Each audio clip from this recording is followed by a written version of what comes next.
বেআইনি অবৈধ কাজ হলে আমরাই তুলে ধরি। এবার বলুন, পানিহাটিতে ঐতিহ্যবাহী মাঠ, পানিহাটির ফুসফুস অমরাবতী মাঠ সরকার অধিগ্রহণ করছে। মুখ্যমন্ত্রী ক্ষুব্ধ। আমরা গতকাল থেকে দেখিয়েছিলাম সরকারি মাঠ অমরাবতী মাঠের একটা জলা জমি একেবারে ভরাট করে বিক্রি করে দেওয়া হচ্ছে, এরকমটাই পুরসভার বিরুদ্ধে অভিযোগ ছিল। প্রমোটার মুক্ত হতে চলেছে অমরাবতী মাঠ। মুখ্যমন্ত্রী ক্ষুব্ধ। এই ঘটনায় মুখ্য সচিবকে নির্দেশ দিয়েছেন যাতে ওই মাঠ সরকার অধিগ্রহণ করে।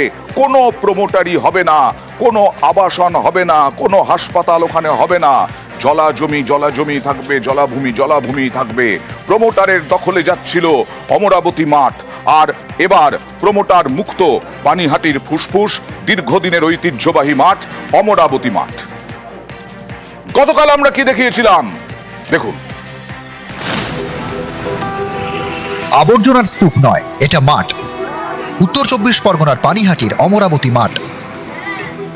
এখানে মোট 85 বিঘা জমি, এর মধ্যে 13 বিঘা জলাভূমি। এই জলাভূমি ভরাট করা হচ্ছে এবং সেটা করছে পুরসভায়। উঠেছে এমনই চাঞ্চল্যকর অভিযোগ।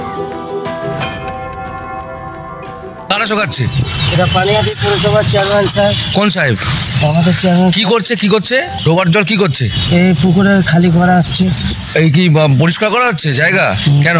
কেউ বলছে হসপিটাল হবে। আচ্ছা, এটা কি বিক্রি হয়ে গেছে কোথাও? শুনছি তো বলছে। পাম্প চালিয়ে তোলা হচ্ছে জল। আবর্জনা ফেলে জলাভূমি ভরাট করতে আর্থ মুভারও আনা হয়েছে। তৃণমূল পরিচালিত পানিহাটি পুরসভা। এই পুরসভার এক কর্মীর দাবি, অমরাবতী মাঠের জলাভূমি বিক্রি হয়ে গিয়েছে, কিনেছে এক বেসরকারি সংস্থা। মাঠের পাশের এই জলাভূমি বুঝিয়ে ফ্ল্যাট তৈরি হবে, তাই জলাভূমি ভরাট করা হচ্ছে। কারা শোকাচ্ছে? এটা পানিহাটি পুরসভার চেয়ারম্যান সাহেব। এটা কি বিক্রি হয়ে গেছে কোথাও? শুনছি তো বলছে। কোম্পানির কাছে? হ্যাঁ। আচ্ছা, তারপর? এবার বলছে বলে জল খালি করে শুকিয়ে তারপর কি না। এটা কি পানিহাটি পৌরসভা? হ্যাঁ। জলাভূমি বাঁচাতে পথে নেমেছেন স্থানীয়রা। সোমবার তারা পুরসভার বিরুদ্ধে বিক্ষোভ দেখান। স্থানীয়দের দাবি, অমরাবতী মাঠের মালিক দক্ষিণ 24 পরগনার এক ট্রাস্ট। সম্প্রতি সেই ট্রাস্ট এক বেসরকারি সংস্থার কাছে মাঠের জলাভূমির অংশ বিক্রি করে। সেই বেসরকারি সংস্থার প্রকল্পের জন্য পানিহাটি পুরসভা জলাভূমি ভরাট করেছে বলে অভিযোগ। বেআইনি নগদায়ন অবিলম্বে বন্ধ করতে হবে। ইনল্যান্ড ফিশারিজ অ্যাক্টের সেকশন 17A অনুসারে এই যে রেকর্ডেড 13 বিঘা জলাশয় আপনারা দেখতে পাচ্ছেন, এই জলাশয় শুধু পৌরসভা এটাকে ডাম্পিং গ্রাউন্ডেই পরিণত করেছে না, যেটা সম্পূর্ণ বেআইনি। এখানকার মাননীয় বিধায়ক এবং পৌর প্রতিনিধি যারা শাসক দলে রয়েছেন তারা আমাদের পানিহাটির সম্পদ, পানিহাটির ফুসফুস এই অমরাবতী খেলার মাঠ বাঁচানোর জন্য তারা উদ্যোগ গ্রহণ করবেন। বিভিন্ন কোম্পানির নাম শুনছি, বহুতল হবে, এই তল। একটা ইন্টেনশনালি এটাকে এমনভাবে পরিকল্পনা করো যে মাঠটা ধ্বংস হয়ে যাবে। মানুষের মনে ওই প্রশ্নটা আসবে, মাঠটা তো গেছে, তার থেকে কিছু হওয়া ভালো, সেই পরিবেশটা করা হচ্ছে। তৃণমূল পরিচালিত পানিহাটি পুরসভার ভাইস চেয়ারম্যানের কি বক্তব্য শুনুন। আমি তো এই ব্যাপারে কোনো প্রতিক্রিয়া দিতে পারবো, কারণ আমি জানি না ব্যাপারটা। পানিহাটি পৌরসভার সাথে সেরকম কোনো আলোচনা হয়েছে বলে আমার কাছে কোনো খবর। প্রথমে বললেন কিছুই জানেন না, এবার দেখুন কত কিছু জানেন।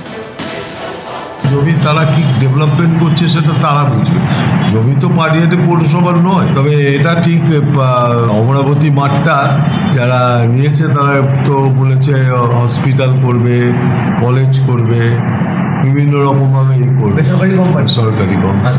আমার যেটা কথা ছিল যে একটা ফাঁকা জায়গা রাখা উচিত, পানিহাটিতে সুপার স্পেশালিস্ট হসপিটাল হয়, যদি কোনো ইঞ্জিনিয়ারিং কলেজ হয়, এগুলো আমাদের পানিহাটির ডেভেলপমেন্টের পক্ষে তো ভালো।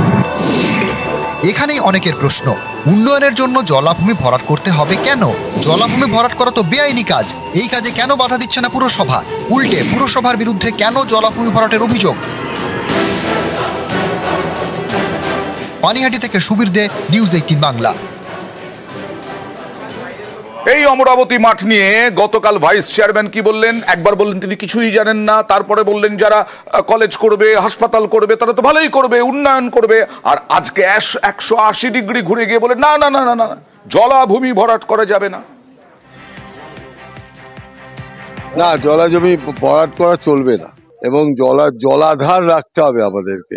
কারণ অত যদি কোনো আবাসন হয়, একটা সাধারণ জিনিস, আবাসনে আমরা যদি জল দরকার পড়ে, আমরা কোথায় পাবো? সুতরাং জলাধার ওখানে রাখতেই হবে। আমি ঠিক জানি না চেয়ারম্যান দিয়েছে কিনা, চেয়ারম্যান আমাকে বলেও নি। চেয়ারম্যান দিয়ে থাকলেও আমার মনে হচ্ছে যে তিনি হয়তো বুঝতে পারেনি ব্যাপারটা।